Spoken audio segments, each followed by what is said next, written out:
Today is the culmination of 2 weeks of persistently unsettled weather. It has virtually since then, just after the New Year.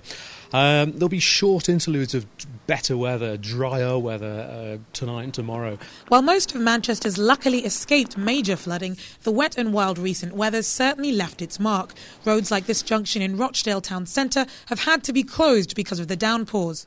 And over the weekend, the Met Office issued warnings that the city centre could be hit by as much as 80 millimetres of steady rainfall. Another side effect of the recent deluges has been the increased frequency, size and inconvenience of the pedestrian's bane, the puddle. Joyce Parker and her neighbours have been battling a particularly ferocious specimen. When it rains like this, we've got our own lake.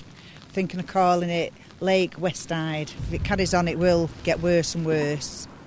When the tenants come home from work, they park the cars, there's just no way through.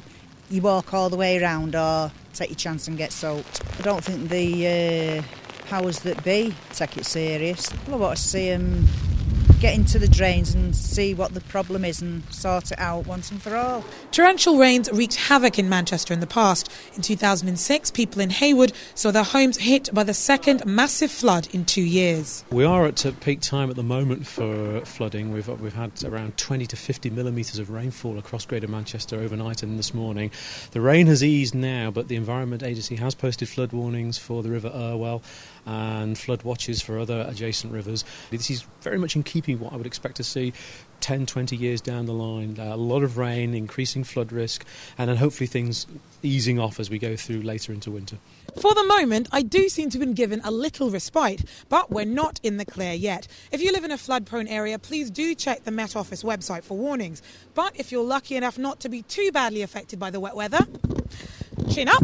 There's always a silver lining, and I don't care what the weatherman says. Georgia Calvin-Smith, Channel M News.